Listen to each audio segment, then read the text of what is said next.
ahora nos acompaña Eugenio Lazo Freeman. Él es estudiante de la maestría en Historia del Colegio de San Luis y es un personaje muy interesado, es una persona muy interesada en el ferrocarril. Eugenio, muchas gracias por estar aquí con nosotros y yo quisiera preguntarte, ¿por qué te interesa el ferrocarril? Bueno, de forma académica, este proyecto inició hace ya casi 4 años con mi colega Oscar Rodríguez en Monterrey. Siempre hemos tenido la idea de, como citadinos y que tenemos la vía férrea en la ciudad, tenemos una relación de amor-odio con el tren.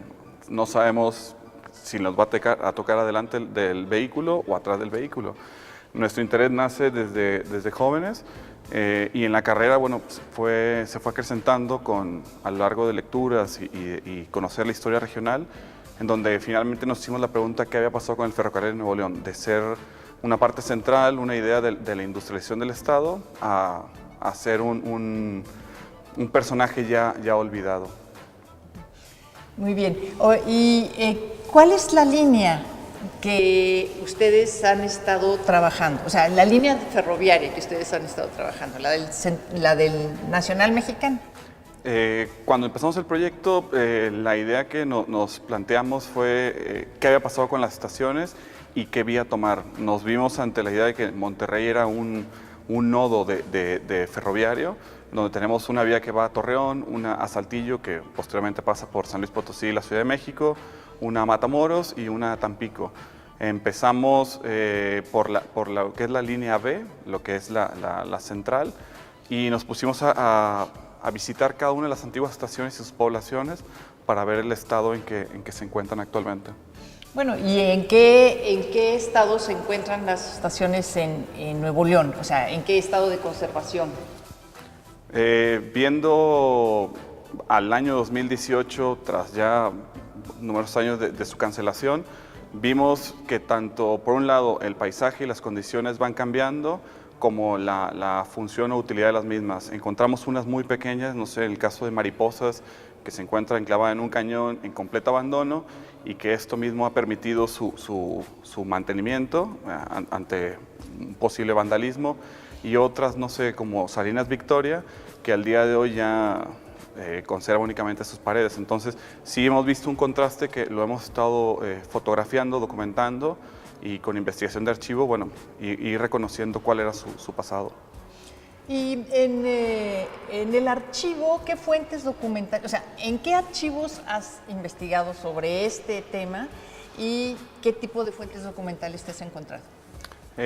Principalmente, por cuestiones de cercanía, visitamos lo que es el Archivo General del Estado de Nuevo León, en donde, bueno, entre los fondos está desde las mismas concesiones, el levantamiento, los municipales, y recientemente hemos estado visitando lo que es el de Puebla y el General de la Nación, en donde ya hemos profundizado en cuestiones de fotografía, lo que es la mapoteca, y ya profundizando más a detalle.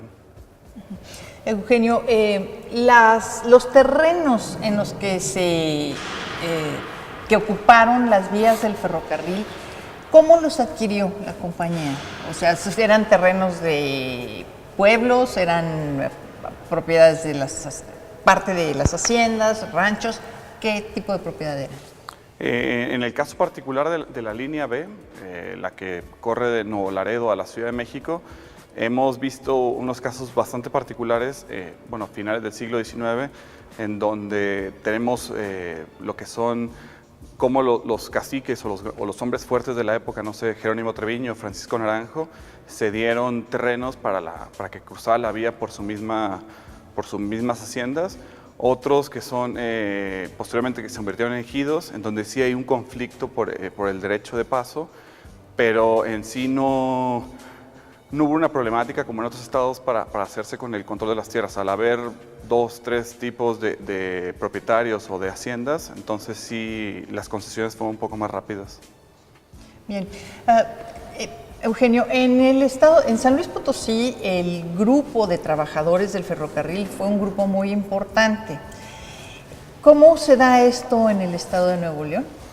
Actualmente, de hecho, hemos estado trabajando muy cercano con las secciones del ferrocarril, la 36 y 19, ambas se encuentran en la ciudad, hemos tenido un apoyo muy cercano y profundo con ellos, ya que va desde ubicarnos a dónde están las antiguas estaciones, cuáles eran las dinámicas, horarios del mismo ferrocarril, hasta cuestiones técnicas sobre las mismas máquinas o las vías.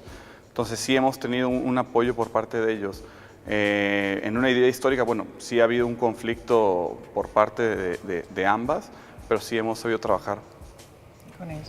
Bueno, aquí también se habló durante los primeros años del establecimiento del ferrocarril sobre la diferencia de salarios que había entre los trabajadores norteamericanos y los trabajadores mexicanos.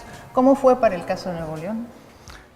Por lo que hemos investigado en los archivos, hubo la misma problemática. El caso de maquinistas nacionales contra maquinistas extranjeros, sí se ve, en cuestión de porcentaje, se ve la diferencia salarial. De hecho, es algo de lo que estos trabajadores de las secciones nos hablan con mucho orgullo de sus conquistas, y es algo que siempre tienen presente en sus pláticas, el cómo, siendo un grupo unido, han sabido buscar sus conquistas laborales. Bien. Eugenio, ¿cómo dinamizó el ferrocarril la economía en el estado de Nuevo León? Hay un gran debate o una gran plática en la cuestión histórica sobre el papel del ferrocarril en la industria de Nuevo León, el cómo, no sé, el caso más aclamado o más mencionado, el de Fundidora, cómo el material, el mineral que la misma fábrica procesaba, trabajaba, era traído de la ciudad de Torreón, del Cerro del Mercado, en donde el ferrocarril era la espina dorsal del trabajo. Igualmente, en la cuestión del comercio fronterizo, el ferrocarril que iba de Monterrey a Nuevo Laredo era parte fundamental de la economía regional. Entonces sí, hay una vinculación muy estrecha que nos hemos dado cuenta que ha sido poco estudiada. Bueno, es importante también mencionar que también el ferrocarril, al estar conectado con las vías férreas norteamericanas, propiciaron que llegaran muchos productos de origen extranjero a México. ¿Cómo afectó la llegada de estos nuevos productos al estado de Nuevo León? No sé si has tenido oportunidad de ver esto o no.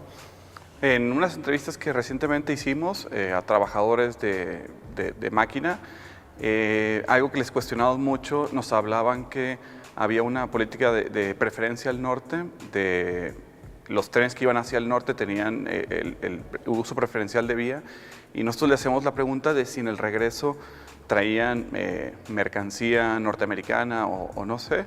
Ellos nos hablaban que previo al Tratado de Libre Comercio era un comercio casi nulo. Entonces hemos visto que esta entrada de productos norteamericanos ya es posterior en los 90s y con el uso de las compañías privadas. Pero en el periodo, no sé, hablando casi como histórico, no habría una influencia. Bueno, lo menciono porque, por ejemplo, sabemos que había productos, jabón, por así decirlo. Era más económico traer el jabón de los Estados Unidos y utilizarlo en distintos procesos aquí que comprar el jabón nacional. Entonces comienza a haber muy temprano durante el Porfiriato el reclamo de los productores locales diciendo que el ferrocarril estaba trayendo mucha mercancía extranjera legalmente, no era un comercio ilegal, pero que estaba afectando la producción nacional. Ese era el sentido de mi pregunta, pues. Entiendo. Sí vi que tanto en archivos como en cuestiones históricas, la cuestión de las casas comerciales, muchas en el centro de Monterrey, en donde sí había numerosos productos extranjeros, no exclusivamente norteamericanos, que sí eran traídos por el ferrocarril, pero que se reconociera una influencia profunda de estas mercancías, hasta el día de hoy no la hemos encontrado. Bien, gracias. Bueno, por último, Eugenio, ya para cerrar aquí nuestra participación en este programa, ¿cuál es tu gran pregunta sobre el ferrocarril? O sea,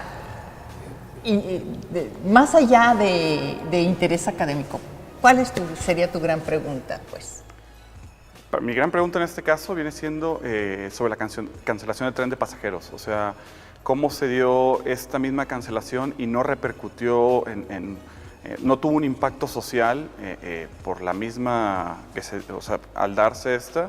Entonces siempre ha sido mi cuestionamiento cuando acudimos a comunidades pequeñas o relativamente grandes que dependían enteramente del ferrocarril, cuál había sido su impacto y su respuesta ante esta cancelación. Entonces esa sí sería mi gran incógnita el día de hoy. Bueno, agradecemos mucho a Eugenio Lazo Freeman su presencia el día de hoy con nosotros y al público que nos está viendo, les agradecemos también su atención. No olviden comunicarse a los teléfonos de Canal 7 y nos vemos en la próxima edición de este programa.